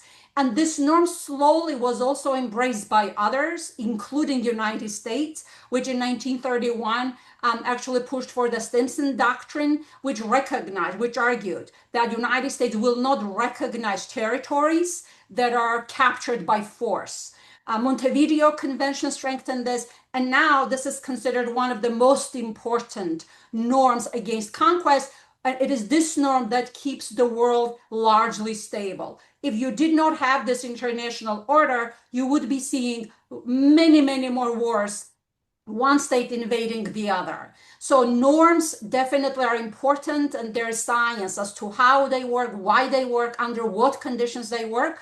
And in regards, and I will conclude with this, Armenia is a democratic state surrounded by autocratic states. That's a very important concern. On the one hand, especially with this agreement, and in addition to the fact that Armenia is trying to diversify its foreign policy, Armenia needs to do this precisely in order to manage this authoritarian state. Not only, obviously, the U.S. support, which remains the most important power in the world, but in addition, Armenia is in the process of transitioning from a periphery in a new imperial power projection, and this is Russia's, because Armenia's foreign policy was completely dependent on the Kremlin, and Armenia is in the process of diversifying and becoming a quote-unquote a normal state, meaning that Armenia was for so long on the other side of the history,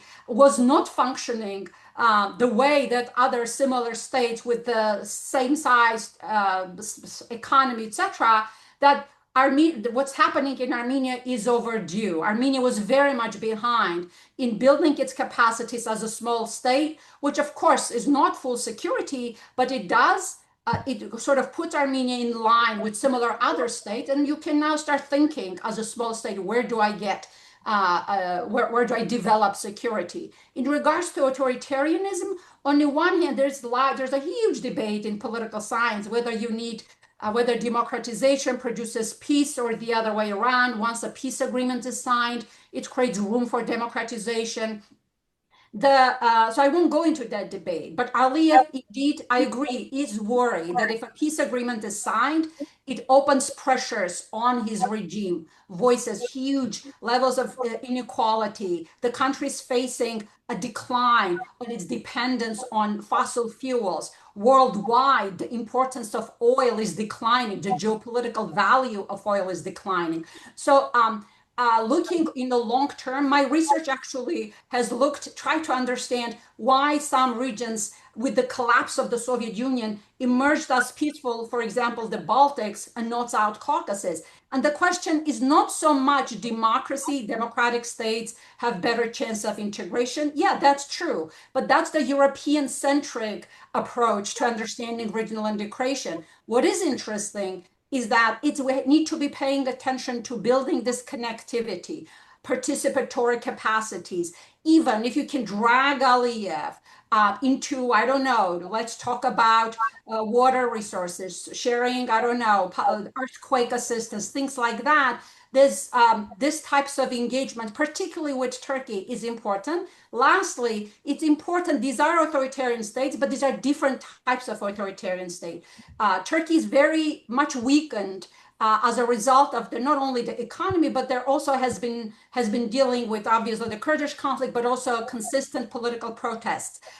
So it remains unseen as to what will happen to Erdogan. I think it's a question, it's an issue to be discussed to understand what type of Turkey you're seeing. If you see, I don't know, someone like Imamoglu who comes to power, I'm not expecting a 180-degree turn in Turkish policy, but significantly determined different change in Turkish foreign policy as to how Turkey thinks in its relations in South Caucasus. I would simply conclude by saying that Turkey actually is captured by Azerbaijan. Turkey has given Azerbaijan a veto power over its regional policy in the South Caucasus. So I will stop here and let others continue. Thank you, Anna. We have a lot of questions, so please request from the panelists to be as brief as possible. Next one from Sylvie Tertsakian for Nerses. All sounds positive with the accords. Can there be a negative aspect? Over to you, Nerses. That's a good question. Generally the negativity component is if Armenia is able to, its institutional capabilities is not able to sufficiently perform and align with the agreements that are reached with the United States. I know there were a couple of questions here, so I'm kind of lump all of them up together. So the way the agreement works is that there will be a joint U.S. Armenia consortium. This is a joint endeavor by both sides. That means all the developments, all the agreements, infrastructure, business interests, companies, etc., that are going to be working on this, the operations of the process, how it's done, it will be determined between the United States and Armenia, which means that the United States does not get to decide what the terms are, and it will be done in conjunction with the joint venture postulate that Armenia and the U.S. have. Also, it's very, very clearly stated that any agreement, any understanding, any processes that are put forth through, it must be commensurate with Armenian law, Armenian sovereignty, and Armenian jurisdiction. So conceptually speaking, there cannot be any suggestions, arguments, or insertions into this process that contradict Armenian law. So there was a very good question here that, is there a provision in the agreement that prevents the U.S. from turning over management to another company that might be funded by Azerbaijan or Turkey? Well, there need not be one, because the decision has to be made with the approval of the Armenian government, right? So the U.S. presence in this process isn't unilateral. Everything must be done in agreement. So obviously the Armenian government is not going to allow something like that to happen. Second, whatever agreements there are, it has to be commensurate with Armenian law. So, and this is a very important point that the United States keeps making in all my conversations with the State Department, that this is an Armenia project. It's an American business venture. And so it is going to be done that is commensurate with both sides. So the risks here that have been asked is that if Armenia does not perform consistently, if Armenia's institutional shortcomings slow down the process, if Armenia's potential underperformance, right, these are all ifs, right, hampers the development of this project, what are going to be the consequences? Those are the main risks. But in of itself, at the conceptual level, right, the agreements do not pose substantive risks to Armenia, because whether it's the memorandums of understanding or if it's the Trump route, if we put aside all the misinformation and simply look at what's in the agreements, these are consistently commensurate with Armenia's demands and Armenia's interests. So there is nothing here that basically says United States or third-party actor can superimpose their demands on Armenia, or basically bypass Armenia's constitution, sovereignty, or laws to impose their terms. That's not possible. So understanding the contours that define this agreement, right, now I think it becomes more clear on things like risk, things like third parties having a hidden hand, things like indirect manipulation. Are these possible? Well, they're not, because the Armenian government is going to be consistently actively involved, and they will be the final decision maker. Now, another risk might be that what happens if in this joint venture, United States and Armenia have a disagreement on something. And that will be developed and determined by the working groups that are being formed. So all of the answers on how this exactly is going to look, we don't have. It's still being designed. There's a working group that's going to be going to Armenia in a matter of weeks from the U.S. It's a technocratic group of specialists, right?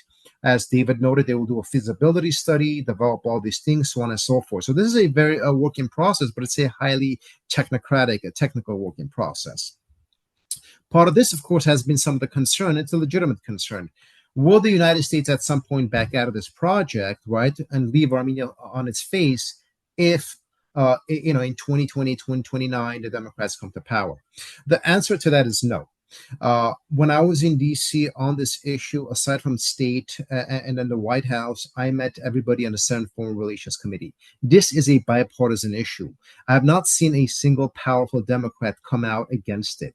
It's the opposite. Most of us who are in this know that even the Biden administration, the Blinken State Department, had certain designs that were very similar to what became TRIP and the Washington Accords. So this in of itself does not have any serious political ideological aspects. There's also the geopolitical component. Why would any future American leadership, Democrat or Republican, basically remove itself from a situation or position where United States has immense power and a presence, right? What we see with the Washington Accords is that America is becoming a regional power with very, very minimal investments. So from the domain of geopolitical analysis, this is a low cost but a high return investment for the US. So there's really no basis to anticipate why any administration would come in and say, we're just going to basically ignore American strategic interests and walk away. And third, this is an institutional process. And what we've seen is that the deeper the institutional engagements are, the more billions that are going to be invested by the United States, and American companies, American corporations are going to have vested interest in this process. No government's going to walk in, Democrat or Republican, and say, we're going to throw away all of these important interests and geopolitical values and advances that America has made and simply walk away from it. So there's really no empirical basis to assume that. The role of the European Union, I was asked, I think David answered that really well. Europe has invested billions in southern Armenia for resiliency. They may participate in the financing of it, the economic package that the U.S. is putting in this, but the European presence, I think, is going to be relatively limited. I hope I answered some of the main questions that are specific to the Washington Accords. And I'll also quickly answer one Gary Artinian posed, making Hriar's job easier. Anna did a great job answering the question as it pertained to written guarantees. That has never been part of the conversation. Armenia has never asked any country for written guarantees. No country has ever offered or suggested it. I think we need to remove the logic of security guarantees out of the discourse. It was never there, and it will not be there. Now, the reason why Ukraine has that logic is because Ukraine is facing such an enormously larger enemy that it becomes a necessity. Armenia's enemy, if we could use the term, is Azerbaijan. Armenia does not need security guarantees against Azerbaijan. Armenia simply needs to develop its deterrence capabilities, right, to make sure that Azerbaijan cannot attack Armenia. So Armenia's situation is very, very different. In this context, security guarantees have never been part of the conversation. And real quickly, security guarantees are dangerous because they create what we call a moral hazard. They basically create a structured dependency where a country at hand does not sufficiently develop its capabilities and simply relies on the security guarantor. We did that with Russia. We got what we want. So that is no longer part of the conversation. I think I'll stop here and then I'll propose the next part. Thank you. We need to move on. And you have answered questions that Huri Elysian had asked. So let's move on. Now, Susie Antunyan is asking you, in the U.S. Armenia agreement, are there provisions that prevent the U.S. from turning over the management of the road to a company financed and operated by Turkey and or Azerbaijan, in effect giving them the de facto presence in southern Armenia? Can you address that briefly? You answered that? Answer that question. Yeah, simply. I'm sorry. It's out of the question. India, of course. Out of the question. Armenia will be determining that with the U.S. Right. Okay, very well. So, Gary Artinian, Dr. Kopalyan, watching a quote is very rosy. It is unrealistic for a fractured country like Armenia to ask for written guarantees for national security. You took care of that also. Thank you.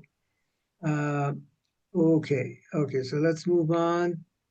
And then there's a long question by Zanko Armenian. I'm going to skip it for now.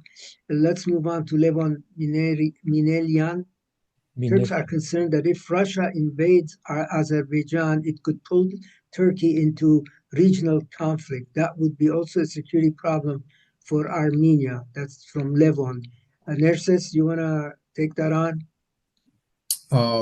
Let me. That's Turks are concerned. I think Anna can answer that too, but I'll be happy to address it. The probability of Russia invading Azerbaijan is exponentially low. Russia does not have the capacity to engage in a two-front war with the possible engagement of Turkey with all the crisis that it has in Ukraine. So in the domain of propensity, I think it's very, very unlikely. Now, of course, any war in the region is a security problem for Armenia because there's the issue of spillage. Even the conflict down south with Iran and Israel was of severe concern to us. So indeed, if you have a Russo-Turkish war, right, that starts in Azerbaijan and expands, that most definitely be a nightmare for us because while on one hand, if we play it right, we could potentially gain from it. At the other hand, if you have regional hegemons going to war, the spillage can be very, very severe. So I want to I don't want to give an expansive answer on that. Time is short, but at the substantive level, when it comes to security architecture, it could be quite problematic for Armenia. So Aram Galstian, so again to you, Nerses, knowledgeable for Armenia's limitation in terms of capacity. Does this pose a risk for the timely implementation of the agreement? What are the possible mitigation steps, and what are other major risk factors? You addressed some of this, but you may want to. It's a good question. I answered some of that. Indeed, the United States wants to move on this very, very fast. Okay, so the implementation is going to be very quick from the Trump administration's perspective because they consider this to be both a geopolitical and a political victory. So Armenia definitely has to keep up with the process, and the fact that the United States already has a financial package set up for this. It's already recruiting the companies that are going to invest and be involved. And there's already a working group that's going to be flying to Armenia. I think the model is set up in a way where the issues can be expeditiously addressed. But if there are shortcomings on behalf of Armenia, purely through the domain of capacity, as you correctly pose, the mitigation would have to be part of a process where the United States provides technical expertise, knowledge, and all the capacity that it has to reinforce and enhance Armenia's capacity so that the project doesn't collapse. So the biggest risk would be the project collapsing because of a limited capacity or an incapacity of Armenia. And this is why the U.S. engagement, right, is qualified as a joint venture, because the scope is so broad. Armenia would need to have equal support partnership from the United States to mitigate for its limited capacity. Okay, thanks. Next one from Lena Sarkisian. Anna, you may want to take this. Basically, at the end, she says, how can we navigate the shared interests of Russia, China, Iran, Turkey, and Azerbaijan in keeping the U.S. out of the region, which risks turning Armenia into a battleground for their geopolitical competition? Some of it you've already addressed, but you may want to, focus on this specific, if you Sure. I care. think overall, when it actually before this agreement, I have written, I think like 2 years ago, a year ago, a piece in Foreign Policy arguing that if Aliyev gets his extraterritorial corridor through Armenia coercively, which would be coercive, that essentially would help for all of these authoritarian countries to lock in and create what one researcher has described as Fortress Eurasia. So all of this, China, Russia, Iran, would have this sanctioned proof connectivity, and Azerbaijan would be the proxy actor that could do it. And I have been writing and advocating, obviously, for against it, but the point being that it is against that. If so, that would have been against the international legal order, which would include the Europe as well as the United States. And with this agreement, this is actually illustrates, which is why these Washington agreements are so important for Armenia. It really illustrated that the United States actually does want a stake in the Eurasian connectivity on its own terms.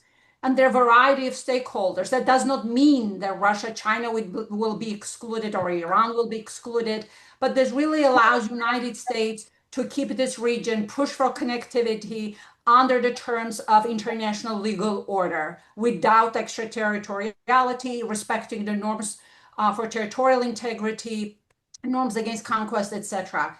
As to whether Azerbaijan is trying to keep or the Turkey keeping the United States out, I think I would say that number one, when we measure power, while United States is in the midst of pretty serious domestic democratic decline, I would say, but at the same time, still by all kinds of measures of power, United States still very the power differential between United States and all the other powers remains significant.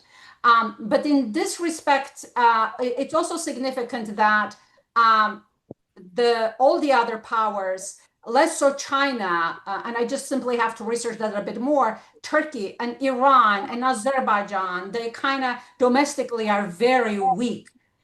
When we look at the states and think in terms of how militarized they are, obviously they're much smaller, but those are important measures of power, but that's not sufficient to predict, to base our assessments only on those measures. So internally, they're actually quite weak, and which also creates opportunities for Armenia to continue pushing for this regional diplomacy in engaging them, keeping Azerbaijan tied to the negotiation table, because any conflict, any war, every small state needs to not get dragged into a conflict. It'll be costly. Yeah. So I just simply conclude by saying that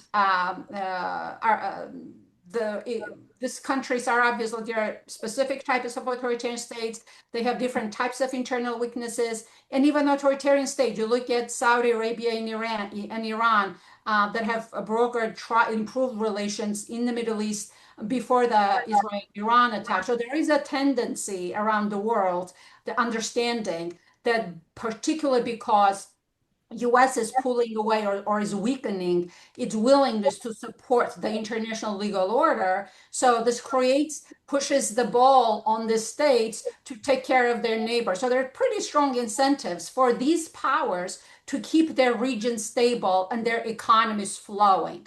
Democratic or authoritarian, all of the countries need to produce economic growth for their citizens. So I think these are some fascinating dynamics happening that is worthwhile to consider. Thank you, Anna. So we have two questions.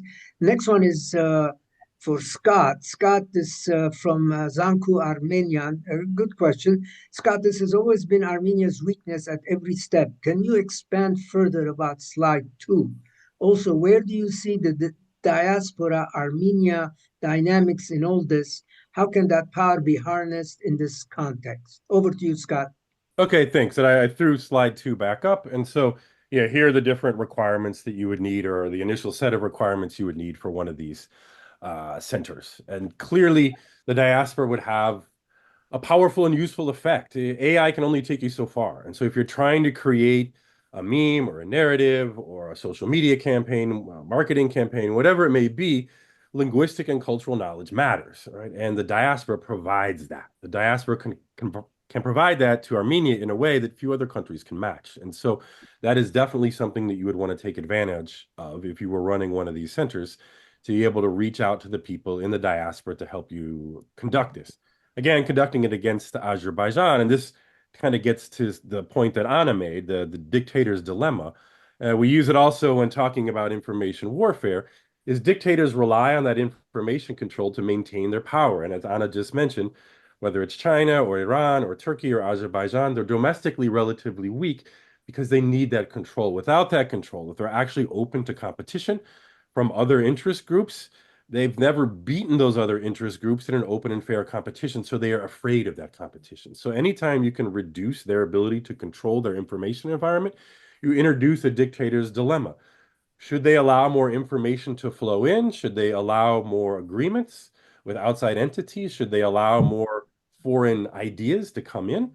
Right, that can help strengthen their economy and their civil infrastructure to some extent, but it also endangers them because it endangers their control.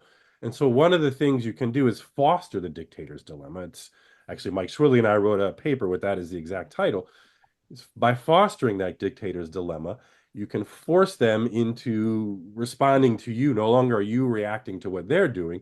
You're now in control and forcing them to react. And so that is one of the things that a center like this can do. And Armenia can help rely on the diaspora to provide some additional linguistic, cultural, technology, et cetera, capabilities. Hopefully that. Well, thank you.